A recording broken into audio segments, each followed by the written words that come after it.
ये federal public service commission का जो टेस्ट हुआ था इसका फर्स्ट एमसीक्यूज हमारे पास है कि limit x tends to 0 1 minus cos x divide by x square. तो बोथ साइड हम क्या करेंगे, कंजुगेट लेंगे 1 plus cos x divide by 1 plus cos x को हम रिप्रेजेंट करते हैं c से, तो ऊपर ये फार्मूला बन जाएगा और नीचे हमारे पास इसी तरह आ जाएगा। ठीक है, तो 1 माइनस कॉज एक्स स्क्वायर बराबर है साइन स्क्वायर एक्स, और नीचे अपनी जगह पर इन दोनों को हम अलग कर लेंगे और 1 बाई 1 प्लस कास को अलग कर लेंगे। जब लिमिट है हम अप्लाई करेंगे तो limit x tends to 0 sine x by x 1 के बराबर है, और यहाँ पर कास एक्स की जगह 0 पुट करें तो ये 1 आ जाएगा। तो इसका आंसर हमारे पास आ जाएगा 1 डिवाइडेड बाई 2। और सेकंड क्वेश्चन है कि slope of y equal to x cube minus 2x plus 1। तो स्लोप क्या होता है कि इसका आप डेरिवेटिव ले लें और डेरिवेटिव में फिर आप जो है x की जगह आप 1 पुट करते हैं, तो इसका आंसर आपके पास आ जाएगा 1। क्वेश्चन नंबर 3 हमारे पास है कि y is equal to under root x minus 1। तो ये हमारे पास एक्सप्लिसिट फंक्शन है। Distance of this plane from the origin, तो यहाँ पर एक्स वाई जेड की जगह आप 0 0 पुट कर 14 को लेफ्ट साइड पे ले आएँ और divided by the coefficient of x y and z square, तो इससे आपके पास आंसर आ जाएगा 2। y is equal x log of x power log of x, तो बोथ साइड ऑफ लॉग ले लें। तो लॉग की प्रॉपर्टी है कि ये लॉग जो है हमारे पास आ गया जाएगा, तो लॉग एक्स और लॉग एक्स आ जाएगा, लॉग एक्स स्क्वायर आ जाएगा। फिर आप इसका अगर आप डेरिवेटिव लेते हैं, पावर रूल अप्लाई कर डेरिवेटिव ऑफ इनर फंक्शन, तो लॉग ऑफ एक्स का डेरिवेटिव आ जाएगा 1 ओवर एक्स। ठीक है, और ये लॉग ऑफ वाई है तो इसका डेरिवेटिव आ जाएगा 1 over y divide by d x. Y को इधर शिफ्ट कर ले, वाई की वैल्यू दोबारा यहाँ पर पुट कर लें, और इस यहाँ पर जो है x का पावर 1 है तो इसको आप ऊपर है तो -1 हो जाएगा, तो x power log of x -1 into 2 log of x। Critical value of this function, तो क्रिटिकल वैल्यू हम किस तरह फाइंड करते हैं कि हम फंक्शन का डेरिवेटिव लेते हैं, डेरिवेटिव को 0 के बराबर लेते हैं, वहाँ से x की वैल्यू फाइंड करते हैं, तो ये हमारे पास क्रिटिकल वैल्यू आ जाएगी। क्रिटिकल पॉइंट फाइंड करने के लिए इसी x की वैल्यू को जो है आप इसी फंक्शन में पुट कर लें। आपके पास दो वैल्यू, जब आप +2 पुट करते हैं तो 18 आ जाएगा, -2 पुट करते हैं तो -14 आ जाएगा, तो यह हमारे पास क्रिटिकल वैल्यू है। दूसरा क्वेश्चन है sine x Y is equal to x, तो इसका आप डेरिवेटिव ले लें। हमने फाइंड करना है dx बाई dy, लेकिन हम x के साथ डेरिवेटिव लेंगे, फिर इसको हम इन्वर्स करेंगे। तो साइन का डेरिवेटिव है cos of x y and derivative of inner function x y. ठीक है, that is equal to x का डेरिवेटिव क्या आ जाएगा, 1 आ जाएगा, और यहाँ पर आप प्रोडक्ट रूल अप्लाई कर इस cos ऑफ एक्स वाई को आप राइट साइड पे शिफ्ट कर लें।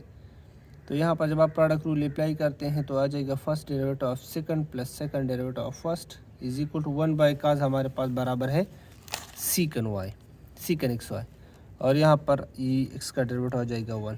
इस वाई को आप राइट साइड शिफ्ट कर ले, एक्स पे डिवाइड कर ले, तो आपके पास आंसर आ जाएगा सीकन X Y minus Y divide by X. इसको जब आप उल्टा करेंगे कि क्योंकि हमें चाहिए D X by D Y वो मांग रहा है, तो इसकी वैल्यू हमारे पास ये आ जाएगी। अब नेक्स्ट क्वेश्चन हमारे पास है कि z is equal to 2 plus 3 iota divided by iota power 99। तो 99 को आप स्प्लिट कर ले, इससे आपके पास आ जाएगा माइनस आयोटा, और आयोटा आयोटा कैंसिल आ जाएगा -1, तो 2 - 3 से आ जाएगा हमारे पास -1। फिर हमने फाइंड करना है वॉल्यूम ऑफ हेमिस्फीयर, वो बराबर है 2/3 पाई r क्यूब। ये क्वेश्चन रिपीट भी हो चुका है। फिर क्वेश्चन हमारे पास है कि स्टैंडर्ड डिविएशन, इसका स्टैंडर्ड डिविएशन फाइंड कर ले। तो किस तरह हम फाइंड करते हैं, ये हमारे पास सारे x की वैल्यू है, इसका आप हर एक का स्क्वायर ले ले, इसको सम करें तो ये आपके पास आएगा 27, और इस स्टैंडर्ड डिविएशन का फार्मूला है, इसमें आप पुटिंग कर लें, ये आपके पास आंसर आ जाएगा। r पावर n d, ये हमारे पास मैट्रिक्स के स्पेस में हमारे पास n डायमेंशनल स्पेस में है। लिमिट पॉइंट, नेक्स्ट क्वेश्चन हमारे पास है कि लिमिट पॉइंट ऑफ 0 3, तो इसका लिमिट पॉइंट है 0 3 close bracket. Compact matrix space जो है ये हमारे पास कंप्लीट भी है और टोटली बाउंडेड भी है, तो वो वहाँ पर कह रहे हैं कि आपके पास मैट्रिक्स स्पेस हमारे पास जो है वो कौन सा है, तो वो कम्पैक्ट मैट्रिक्स स्पेस है। फिर हमारे पास है कि अगर हम स्फीयर का शेप जो है वो चेंज करें सिलेंडर को, तो इसके वॉल्यूम में क्या चेंज आएगा, तो वहाँ पर ऑप्शन था हमारे पास कि नो चेंज इन वॉल्यूम, मतलब change remain the same. तो द नंबर ऑफ़ एक्सीडेंट कि अगर हमारे पास किसी सिटी में एक्सीडेंट होते हैं तो वो हमारे पास कौन सी वेरिएबल होते हैं, तो उसको हम कहते हैं डिस्क्रीट वेरिएबल. और नेक्स्ट क्वेश्चन हमारे पास है कि द सोल्यूशन फ्रॉम, तो इसको चलो हम बाद में डिस्कस करेंगे नेक्स्ट स्टेप में. यहाँ पर जो दूसरा क्वेश्चन है 16 नंबर कि the mean frequency is this 10 है 100 है and the coefficient of variation जो है 45% दिया गया है. इसका हमने वेरिएंस फाइंड करना है. तो फार्मूला है coefficient of variation is equal to standard variance divided by mean. तो कोफिशिएंट ऑफ वेरिएशन 45% है तो 45% मीन 0.45 और यह स्टैंडर्ड वेरिएंस डिवाइडेड बाय 100 तो इसे आ जाएगा 45. इसको आप इधर मल्टीप्लाई करें तो इसे आ जाएगा आपके पास 45. द कोफिशिएंट ऑफ वेरिएशन, इससे कोफिशिएंट ऑफ वेरिएशन, तो यहाँ पर दूसरा क्वेश्चन भी है, डेटा गिवन है, कोफिशिएंट ऑफ वेरिएशन हमने फाइंड करना है. तो फर्स्ट हमने इसका स्टैंडर्ड वेरिएंस फाइंड करना है और फिर उसका हमने इसी फार्मूले पे अपने क्या फाइंड करना है, कोफिशिएंट ऑफ वेरिएशन. तो यही इसका सोल्यूशन है. फर्स्ट हमने मीन फाइंड किया है, स्टैंडर्ड डिविएशन फाइंड किया है और कोफिशिएंट ऑफ वेरिएशन इसके बराबर होता है. इसमें आप ये सारी वैल्यू पुट कर ले तो आपके पास 48.22. नेक्स्ट क्वेश्चन है हमारे पास probability of hitting an object is 0.8, the variance is. तो यहाँ पर फार्मूला है कि mean is equal to 1 minus probability, तो ये आ जाएगा 0.2. फिर प्रोबेबिलिटी बराबर होती है variance divided by mean.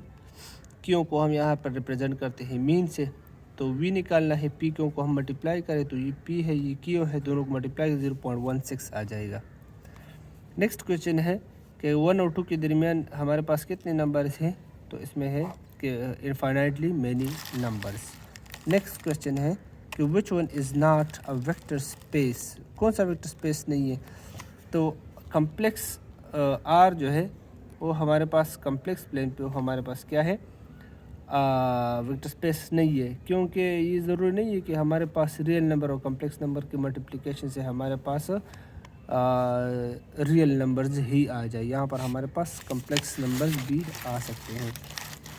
Next question है कि n dimensional space in any set of n+1 vectors are linearly independent होते हैं.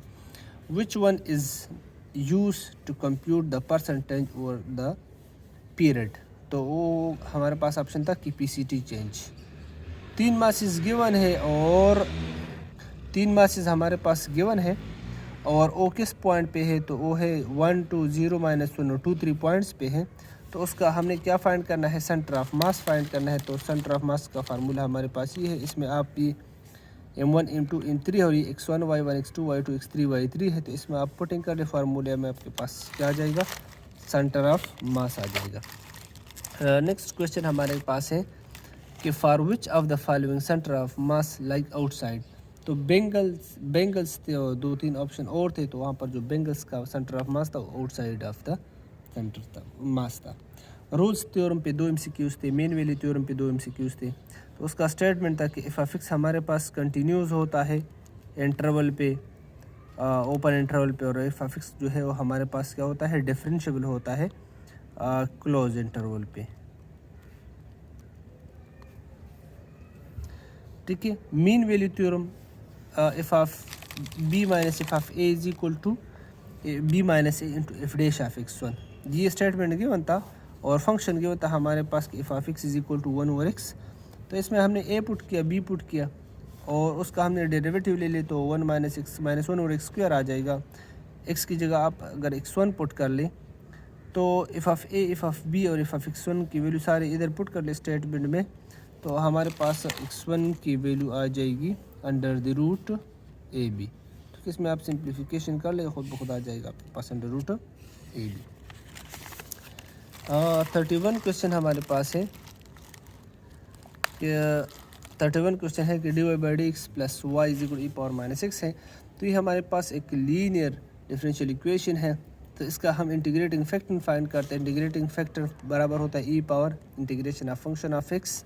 यहाँ पर जो हमारे पास फंक्शन होता है y के साथ, तो इसका हम e इंटीग्रेशन लेते हैं. तो उससे हमारे पास आ जाएगा इंटीग्रेशन ऑफ 1 आ जाएगा x, तो ये हमारे पास e पावर x जो है इंटीग्रेटिंग फैक्टर है, इसको हम इस इक्वेशन के साथ मल्टीप्लाई करेंगे। जब मल्टीप्लाई करेंगे तो ये हमारे पास इसका मल्टीप्लाई हो गया तीनों टर्म के साथ, तो यहाँ पर e पावर 0 आ गई, ये 1 के बराबर है। और इसको हम लिख सकते हैं कि d by d x of e power x into y, क्योंकि यहाँ पर अगर आप दोबारा प्रोडक्ट रूल यूज़ करते हैं ना तो यही चीज़ दोबारा आती है, first derivative of second plus second derivative of first, ये चीज़ दोबारा आती है। ठीक है, ये डी एक्स को आप राइट साइड पे शिफ्ट कर लें और आप इंटीग्रेशन ले लें बोथ साइड। तो जब हम इंटीग्रेशन लेते हैं तो ये कैंसिल हो जाएगा, ये आ जाएगी E power X Y is equal to X plus C, और ई पावर एक्स को आप राइट साइड शिफ्ट कर ले तो ई पावर माइनस एक्स और सी। दूसरा क्वेश्चन है कि x under the root 1 plus y square d x है और y under root 1 plus x square into d y is equal to 0 है। तो इसमें आप जो है सेपरेबल वेरिएबल कर लें, इसको आप एक्स स्क्वायर वाले टर्म को आप डी एक्स के साथ कर लें और y वाले टर्म को आप y वाले के साथ कर लें, तो ये बन जाएगा y divided by under root 1 plus y square d y is equal to minus x divide by 1 plus x square d x. इसको आप ऊपर शिफ्ट कर ले दोनों को और फिर आप इसका इंटीग्रेशन ले लें। तो यहाँ पर जो इंटरनल फंक्शन है ओ वाई स्क्वायर प्लस 1 है, तो इसका डेरिवेटिव आता है 2y, और वो बाहर सिर्फ हमारे पास क्या चीज़ है y है, तो हमने 2 मल्टीप्लाई भी किया डिवाइड भी किया और इसी तरह यहाँ पर भी कर लिया। तो यहाँ पर इस फंक्शन का डेरिवेटिव बाहर मौजूद है, तो हम पावर रूल यूज़ करते हैं, तो -1/2 +1 से आ जाएगा +1/2 और डिवाइडेड बाई -1/2 +1 से आ जाएगा +1/2। ये कैंसिल हो जाएगा, इसी तरह ये भी कैंसिल हो जाएगा। दोबारा 1/2 की जगह आप उसके रूट लेके और इसको आप लेफ्ट साइड पे ले आएँ तो ये आपके पास आ जाएगा, क्या आ जाएगा, ये आ जाएगा 1/√1 plus x square. Next question हमारे पास है कि x square plus 1 d y by d x plus y square plus 1, इसमें आप सेपरेबल वेरिएबल आप कर ले, फिर आप इंटीग्रेशन ले ले तो आपके पास आंसर आ जाएगा। ये टेंजेंट इनवर्स का फार्मूला है, ये भी टेंजेंट इनवर्स का फार्मूला है, इसको आप लेफ्ट साइड शिफ्ट कर ले तो ये आपके पास आंसर बन जाएगा। नेक्स्ट क्वेश्चन है कि p d x plus x sine y d y, ये कहते हैं कि अगर ये हमारे पास एक एग्जैक्ट डिफरेंशियल इक्वेशन है तो आप इसमें से p की वैल्यू फाइंड कर ले। तो अगर ये हमारे पास एग्जैक्ट डिफरेंशियल इक्वेशन है तो इसमें हमारे पास partial m by partial y और पार्शल m इस बराबर होता है partial n by partial x। तो यहाँ पर हमारे पास जो m की वैल्यू है वो p है और यहाँ पर हमारे पास जो n की वैल्यू है वो हमारे पास x साइन y है। तो इसको आप इधर ही छोड़ दें, is equal to partial by partial x और यहाँ पर हम n की वैल्यू लिखते हैं x साइन y। तो अगर हम x के साथ डेरिवेटिव लेते हैं तो y वाला फंक्शन हमारे पास कांस्टेंट होता है, तो इसको आप बाहर ले आएँ और x का derivative with respect to x क्या होता है, 1 होता है, तो इसको हम नहीं लिखते। और इसका अगर आप दोबारा इंटीग्रेशन ले लें, मतलब आप क्या कर लें कि partial by partial p is equal to sine y into partial y, इसका आप दोबारा इंटीग्रेशन ले लें तो यहाँ पर आ जाएगा p और साइन y का इंटीग्रेशन हमारे पास क्या है माइनस काज y और प्लस c है। ठीक है, तो यहाँ पर हमारे पास जो p की वैल्यू आती है माइनस कॉस y आती है।